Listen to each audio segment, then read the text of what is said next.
Maka jika ada mana-mana satu yang tersebut itu, kalaulah ada mana-mana satu yang tersebut, mana satu usaha pada mencukupkan nafkah dia dan juga nafkah orang yang wajib atas dia, tu satu. Kalau dia ada kerja dia cukup nafkah dia, cukup nafkah keluarga dia, orang hak wajib dia tanggung tu lah, maka hak ni tak nama fakir di dalam mazhab Hanafi. Yang kedua, dia ni ada orang bagi nafkah yang boleh cukup kat dia, tu pun tak nama fakir. Yang ketiga, dia ni ada harta yang milik harta dia tu ada nilai qadar nisab. Dia memiliki harta qadar nisab.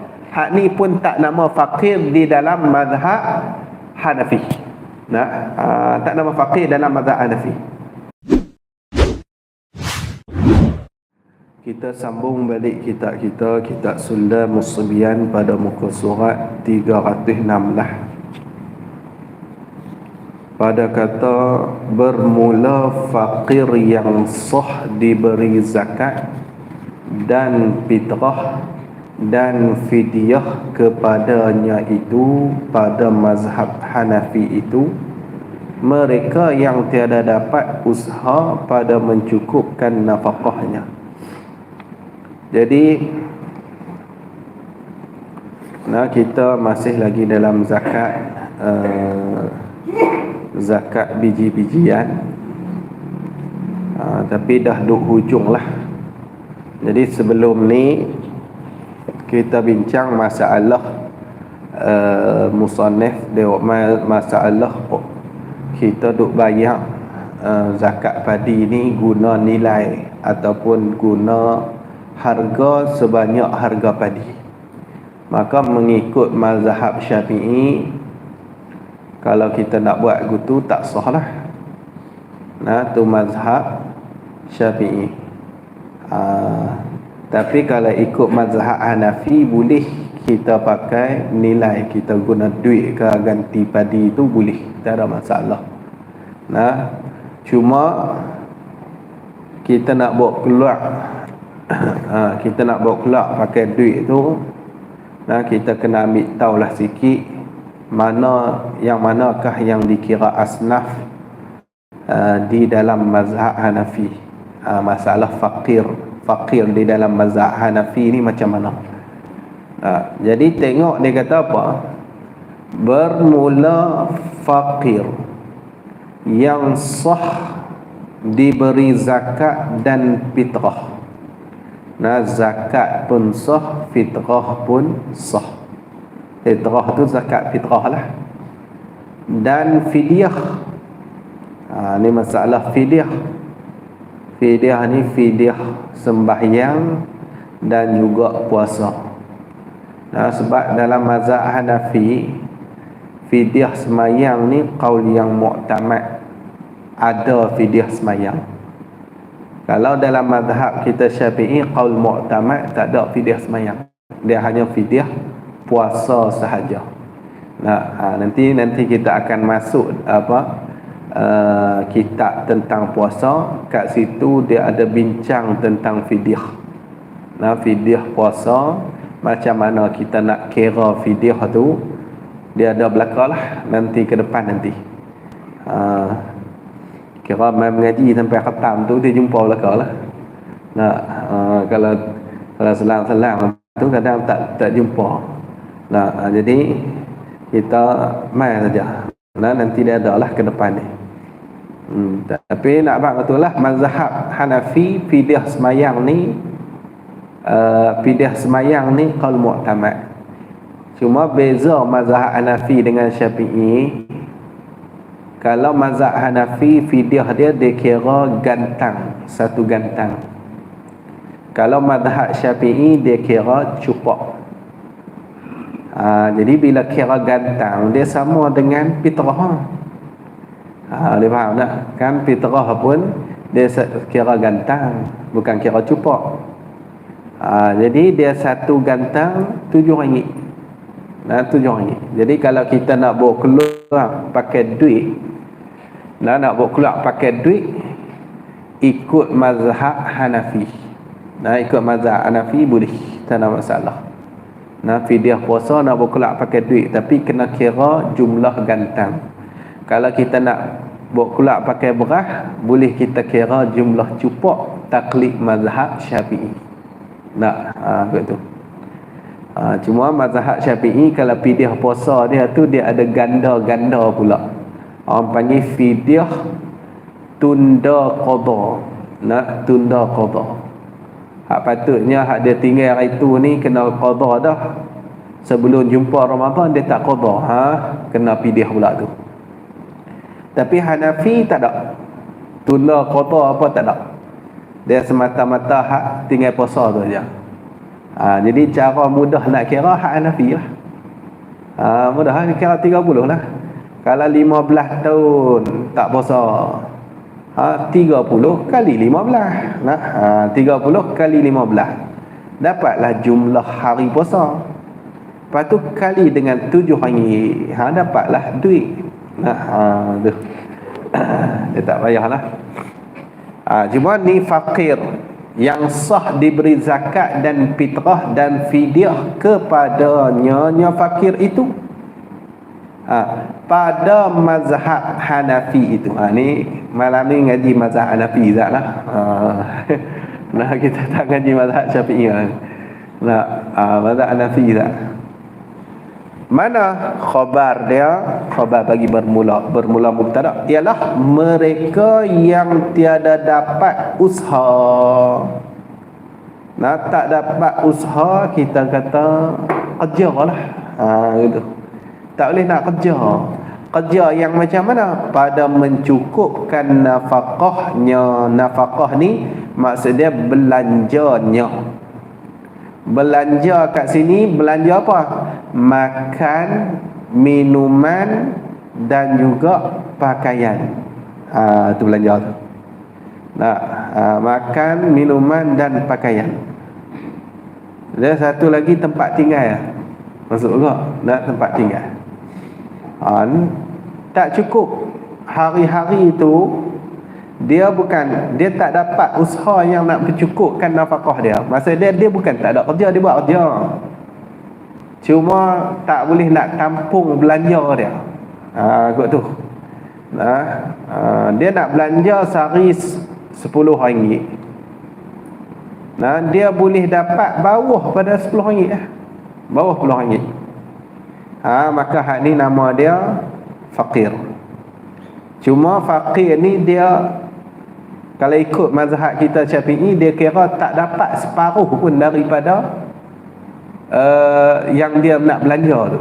Maksudnya kalau 10 kena bawah 5. Terus kerja sehari RM3. Nah, jadi sehari RM3 nak guna RM10. Ni cara mudah lah, cara mudah. Kalau dia nak guna 100, dia dapat 30. Contoh macam tu. Tak dan sampai setengah pun, tak sampai setengah pun nak tu fakir. Kalau lebih setengah tapi tak cukup juga 100 dalam RM70 lebih setengah, hak tu nama dia miskin. Tu mazhab kita Syafi'i. Ni dia mazhab Nafi lebih kurang tu lah. Dia kata dia ni ada usaha tapi tak dapat kerja tu pada mencukupkan nafkahnya. Dan nafkah orang yang wajib atasnya, atas mereka. Orang yang wajib kat sini maksudnya tanggungan dia. Orang yang dia tanggung. Contoh dia isteri dia, anak dia yang belum baligh, ibu bapa dia yang fakir, masuk tu. Dia ada mak dia pun fakir, maka anak wajib kena bagi nafkah. Dia ada pak dia fakir. Anak wajib bagi nafkah. Bila pak fakir. Lepas tu pak pula tak ada bini dah, meninggal dah, mak meninggal dah. Anak kalau pak nak nikah, anak wajib cari. Anak wajib cari. Nanti kita tengok depan ni. Hak pak tu kena mah lah. Abang nak baca kat anak lah. Nak, ni ingat ni, wajib kena cari yuk. Nak, lepas tu bukan wajib cari, wajib bawa kelab belanja pun yuk. Pak tak ada duit nak nikah, anak wajib bawa kelab. Nah, bagi nafkah pula wajib. Wajib atas anak. Betul. Nanti kita tengoklah depan ni dia ada ceritalah.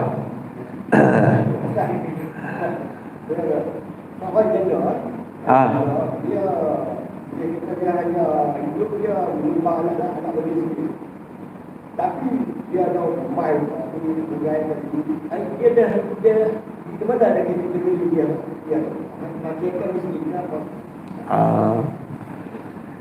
Jadi dia guni, dia kalau ada orang tanggung dah, dia tak boleh masuk dalam ni fakir miskin ni, tak boleh. Sebab ada orang belanja dia dah, orang nafkah dia dah, anak dia duk bagi nafkah dah. Gitu. Lepas tu masalah harta ni sagi kita tengok mazhab Hanafi ada tak? Kalau mazhab Syafi'i, kalau ada harta pun dia kena kira pula harta tu boleh tampung dia sampai umur dia mati tak? Tu mazhab Syafi'i. Umur mati mana nak tahu mati bila? Jadi mati dia kira umur Ghalib 63 tahun. Kira macam umur Nabi lah. 63 tahun, 63 tahun. Jadi kena kira lah ni dia baru 40. Nak sampai 63 tahun, 23 tahun lagi. Dia ada lah mah tu, bukan tak ada mah. Tapi mah dia tu, kalau dia jual mah tu, agak-agak boleh tampung tak 23 tahun tu. Dia kena kira kat tu lah. Jadi letih tengok tu. Kalau mah dia memang boleh tampung harta dia tu, kalau dia jual boleh tampung umur tu, ni tak boleh kira fakir miskin lah. Tak boleh masuk ke tu. Jadi dia kena jual dulu. Jual tengok dia nak guna pula sehari berapa, RM10. Okey, kalau dia jual ni dalam 23 tahun tu, harta dia boleh dapat tak sehari 10, sehari 10, sehari 10. Kalau boleh, maksud dia bukan fakir miskin. Tu masalah orang yang ada harta. Macam tu kalau orang tu memang ditanggung, duduk dalam tanggungan, orang lain wajib bagi nafkah kat dia, maka hak ni kita tak boleh masuk dalam ni. Tak boleh masuk dalam asnah ni. Hak tu dia kena minta nafkah dekat kawan tu. Habis. Bantuan dekat anak kita tak dulu. Dia ada dia tetap. Tak tentu. Dia bukan ni lah. Hak tu maksud dia anak dia ni bagi gutulah, ihsan gutulah. Bukan anak dia tanggung lah kata dia. Hak ni boleh masuk dalam kata fakir. Kadang anak pun tak ada duit lah. Anak pun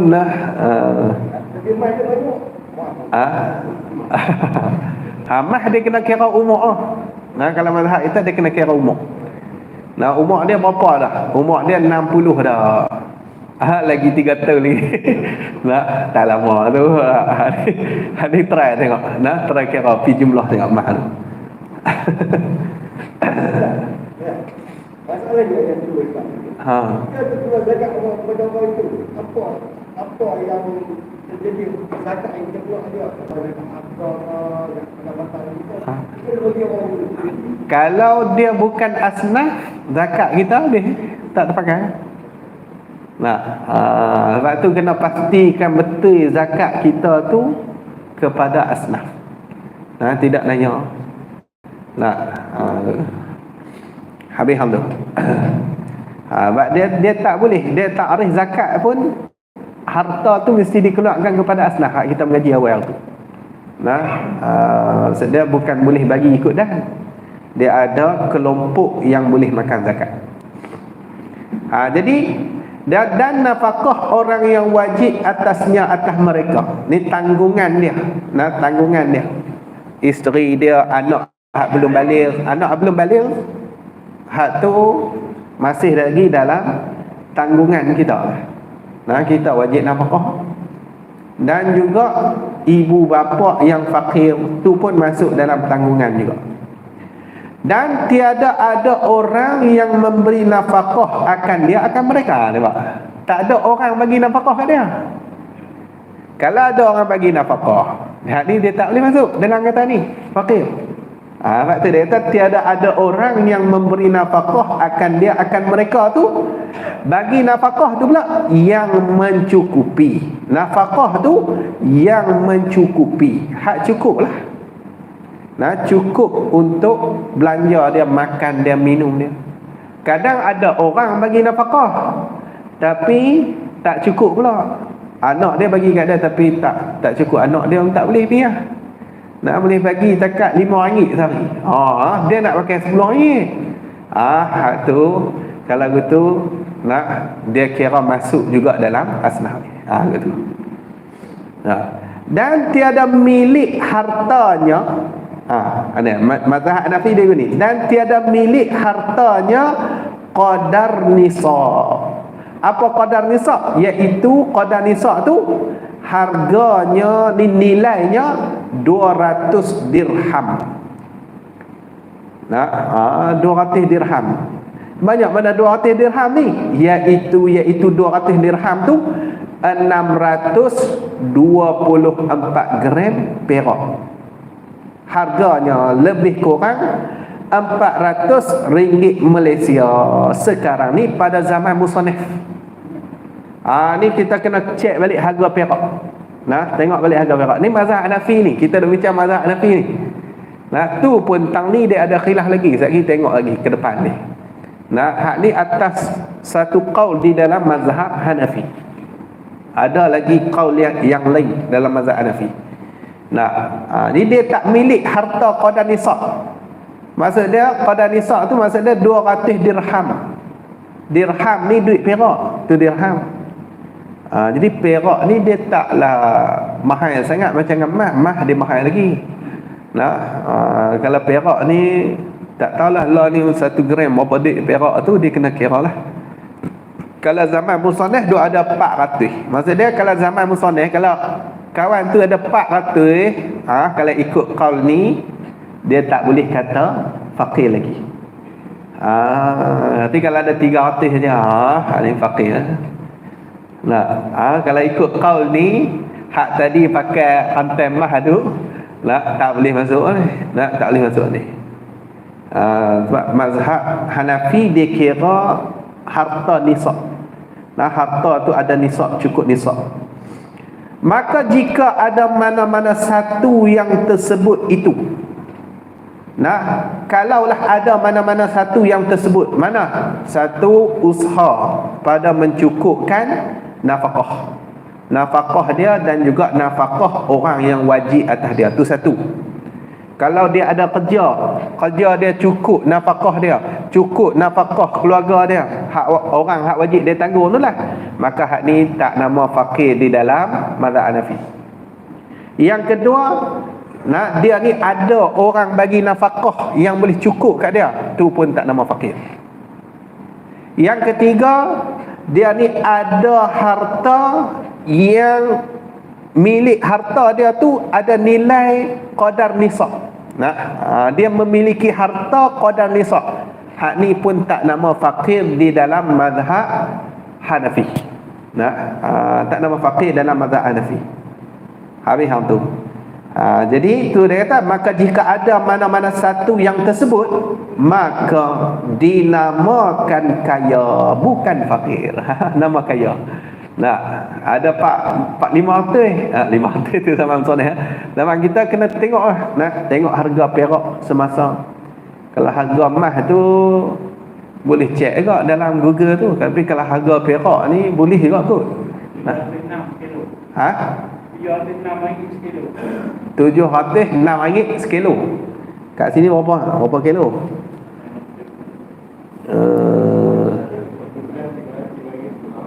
Ni 624 gram lah. 624 gram.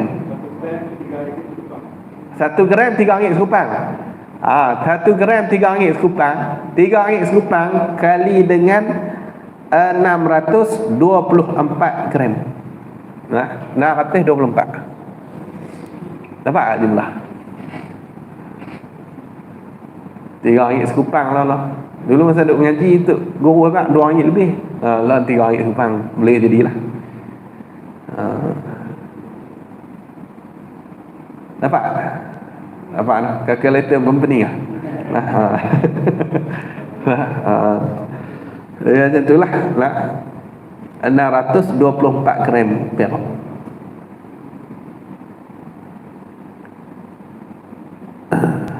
Habis.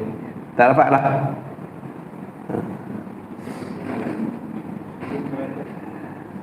Ha? 1934. 1934. 1934 kat 2000 oh. Nah, kat 2000. Kalau dia ada 1,500 okey lah, boleh lah. Dia harta dia ada 1,500. Boleh padahlah. Nah, maka tiada harus dan tiada sah diberi zakat dan fitrah dan fidyah dan kafarah. Ni kafarah pun tak boleh kepadanya, kepada apa orang tu lah, orang kaya tu. Mudah kepadanya, kepada orang kaya lah. Tak sah, kita nak bagi tak sah. Inilah atas kata Abi Yusuf mazhab Hanafi. Ni atas pendapat Abi Yusuf. Ni salah seorang, Abi Yusuf ni salah seorang anak murid bagi Imam Hanafi. Dia ada seorang lagi, Muhammad bin Hasan. Dua ni dia aja yang tilah awak ni. Dua ni. Dia dua anak murid Imam Hanafi. Pakai kaedah depa ni, anak murid Imam Hanafi kalau ikut depa dalam mazhab Hanafi itu mujtahid mazhab bagi Hanafi lah. Kalau kita Imam Muzani tu anak murid Imam Syafi'i, Imam Rabi'ah hak tu dalam mazhab kita. Tapi kalau kata Abi Yusuf dengan Muhammad bin Hasan, hak tu anak murid Imam Hanafi. Depa mujtahid mazhab Imam Hanafi ni. Adapun atas kata Muhammad bin Hasan, ni Muhammad bin Hasan pula mazhab Hanafi, dia mazhab Hanafi juga, anak murid Imam Hanafi. Guru bagi imam kita Syafi'i, Muhammad bin Hasan. Imam Syafi'i pergi mengaji dengan dia lah dekat belah Yaman. Belah Yaman. Hak Imam Syafi'i kena, kalau kita tengok sejarah Imam Syafi'i dia kena tuduh Syiah tu. Siapa yang bertahan dia? Tu guru dia ni lah, Muhammad bin Hasan. Ni lepas daripada Imam Syafi'i dah mengaji dekat Imam Malik lah. Muhammad bin Hasan ni, ni anak murid Imam Hanafi. Dia Imam Syafi'i biasa duduk saja tu tetap duduk bincang ilmu lah berdebat dengan tok guru dia ni, Muhammad bin Hasan. Kita ambil satu masalah, kita berdebat. Tok guru pegang belah setuju, saya pegang belah pembangkang lah, tak setuju. Berarti lawan hujah dia lah, siapa yang kuat. Lawan-lawan boleh kat Imam Syafi'i. Imam Syafi'i dah syak buat debat. Lepas tu tak apa, kita tukar pula. Kita tukar pula. Saya duduk belah ni pula. Guru belah ni pula. Lawan ni boleh kat Imam Syafi'i lagi. Dia dah syak Imam Syafi'i. Jadi dia kata apa? Kata Muhammad bin Hasan mazhab Hanafi bukan seperti Abi Yusuf. Dia tak sama dengan Abi Yusuf. Pendapat dia lain sikit.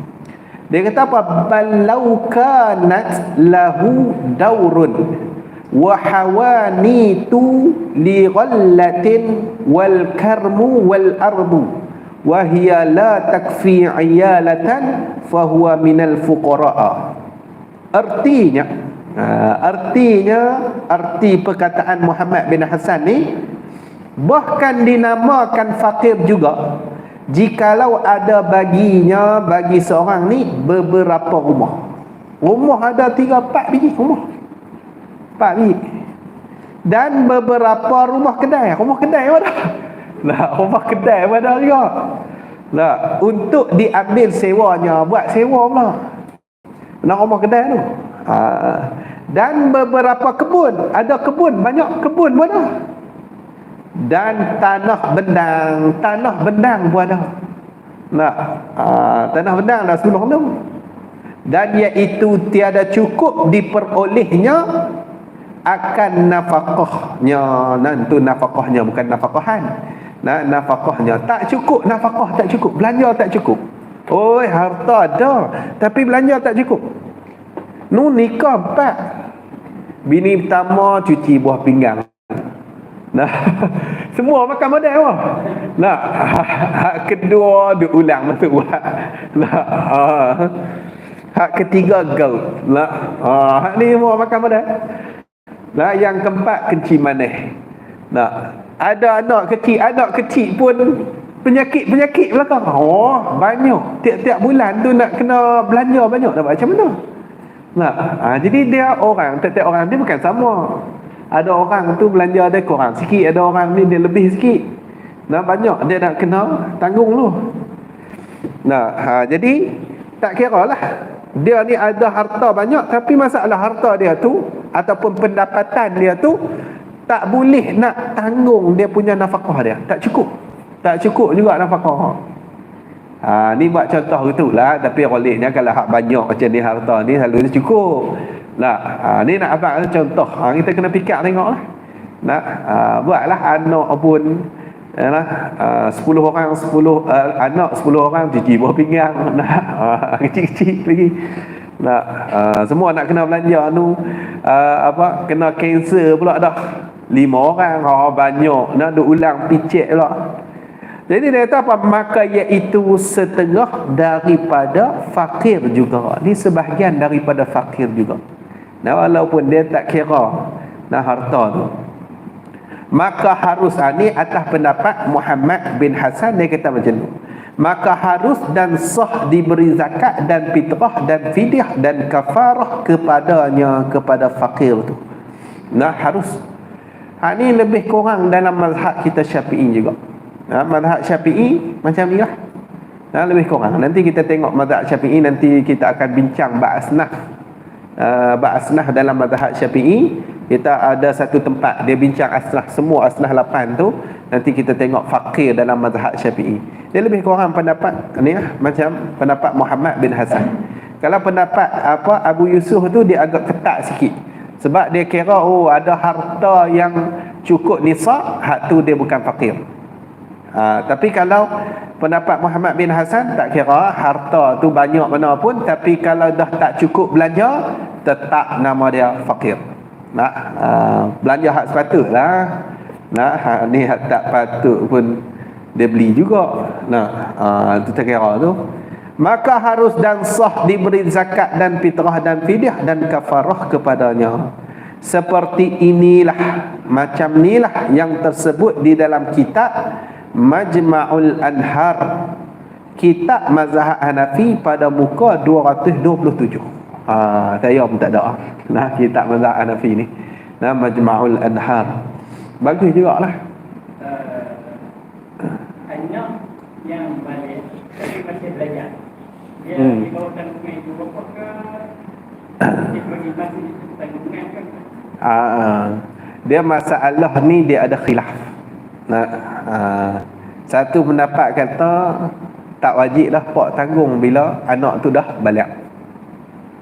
Satu pendapat kata bila dia ni dah tak boleh nak usaha dengan sebab dia ni mengaji apa semua ni, maka wajib pak tu tanggung. Jadi bila keluar dua pendapat ni, pendapat yang kata tak wajib tanggung, boleh tak bagi zakat kat anak tu? Boleh. Kalau dia fakir boleh bagi, pak boleh bagi zakat dekat anak tu, sebab tak wajib tanggung. Tu atas pendapat yang tak wajib tanggung lah. Tapi kalau kita pakai pendapat yang wajib tanggung, maka zakat tak boleh, cuma dia kena tanggung. Kena tanggung tapi zakat tak boleh bagi ya. Jadi tang tu dia ada khilaf sikit. Maksudnya belanja tu dia akan jumlah belanja termasuk yang ditanggung tadi lah. Mana? Macam yang 10 lagi dia seorang, kata masuk anak tanggung mungkin jadi 50-60 lah. Tadi lah. Masuk tu, masuk dalam kata nafkah tu lah. Tanggungan dia. Tanggungan dia. Tadi anak yang tak kita. Sekejap anak kita dah kahwin dan isteri pun dia dah kahwin. Tapi dia masih tak mampu lah. Hutang banyak. Adakah kita boleh bertanya keluar zakat tak ada itu. Nah, kalau kita ikut hak kata tak wajib tanggung, nah, dan dia memang asnah, kita boleh bagi. Nah, kita boleh bagi zakat dekat dia, tak ada masalah. Dan dalam kitab ni pun kalau kita tengok ke depan ni, dia akan ikut pendapat yang tak wajib tanggung. Nah, bila dah balik tu tak wajib tanggung lah. Nanti kita tengok depan ni, nah, bab masalah bagi zakat dekat anak. Nah, anak sendiri. Dia ada ke depan ni. Habis Allah. Nah, dia susah tapi nikah 4 anak pun. Nah. Pok pun seorang. Ada. Macam mana jodoh anak lah. Yang pok duk teriak. Habis tu. Lagi dia kata lagi, seperti inilah yang tersebut di dalam kitab Majma'ul Anhar, kitab mazhab Hanafi pada muka 227. Nah, muka surat tu hak dia lah. Kita pun tak tahu. Nah, kita tak beli lagi. Azam untuk beli. Nah, azam untuk beli. Lepas ni ada modal kita beli. Tak tahu kitab tu besar mana, berapa jilid saya pun tak erti nak buat. Nah, tak pernah duk tengok kitab-kitab mazhab lain. Duk tengok mazhab Syafi'i lah. Nah, hak tu pun tak habis beli mazhab Syafi'i lah. Tak nak lompat pergi mazhab lain tu. Dengan tak ada siapa nak tolong baca pula. Nah, tak terfikir nak beli. Nak tapi duduk India ke 2 tahun nak boleh ya. Tolong baca lah mazhab Hanafi. Syekh Badaruddin tu dia kata dia pergi ngaji kat tok guru dia kat India. Tok guru dia tak bagi buat mazhab Hanafi. Dia suruh buat mazhab Syafi'i lah. Nah, macam lah ulama-ulama Mesir pun kalau kita tengok yang naik video belah kita ni banyak Syafi'i lah. Setengah macam Syekh Usamah tu dia mazhab Maliki. Tapi bila dia mengajak geng-geng mazhab Syafi'i, dia akan jawab ikut mazhab Syafi'i. Dia tak ikut mazhab Maliki. Sebab dia tahu ni puak-puak ni balik mai tempat depa. Nah, depa akan bawa Syafi'i. Nah, depa tak bawa hak lain. Nah, kalau bawa hak lain kelai. Hak duk jadi masalah ni bodoh macam Wahabi ni lah. Nah, tak erti. Ni, tu yang kelai tu. Nah, cara bawa mazhab Syafi'i dah kita ni boleh pakai belakang. Nah, kita pun macam tu juga. Belah kita pun boleh pakai belakang. Tapi kita bawa bila fatwa tu kita fatwa mazhab Syafi'i. Sebab kita reti nah keadaan orang semasa tu. Tambah orang awam pula. Nah, dia tengok lain pada dia ya, dia hentam terus. Tu biasalah orang awam. Nah, sebab tu kalau orang alim dia lain sikit, dia tengok ni mazhab lain ni. Nah, tak apa ni.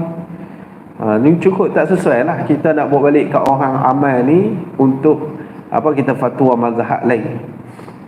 Bermula syarat taklid itu telah tersebut di dalam juzuk yang pertamanya. Nah, syarat taklid tengok juzuk yang pertama pada muka surat 4, yakni muka surat 13. Dia buat kurungan tu, anak murid buat kurungan tu. Nah, hak kita ni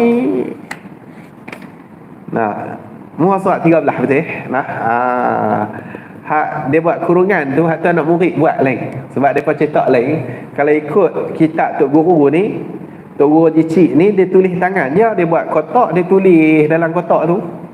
Nah, kalau baca tulisan tangan dia tu kan tak ada orang mengaji. Payah lagi lah. Jenah teropong. Nah, habis tu. Faslun fi zakatil fitri. Fasal pada menyatakan zakat fitrah.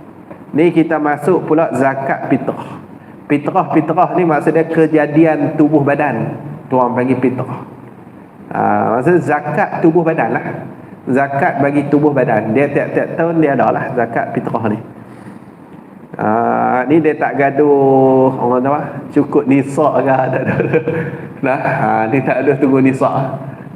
Bila dapat sebab wajib ya. Nah, wajib. Bila cukup syarat wajib. Tapi dia ada syarat-syarat dia lah. Ada orang tu dia tak mampu nak berkeluar, tu tak wajib nak buat macam mana, dia tak mampu. Duit tak ada. Nah, tak mampu ni kira mana? Kira dia tu hari raya dia tak ada belanja. Hari raya dengan malam raya yang kedua. Malam raya kedua. Hari raya pertama dengan malam raya kedua tu kalau dia berkeluar zakat fitrah, pakai belanja hari raya dengan malam raya kedua tu tak ada. Nah, ataupun tak cukup. Kira hak ni kira tak mampu. Tak mampu. Gitu. Dia bukan kira malam raya pertama. Malam raya pertama dia pergi beli baju apa semua.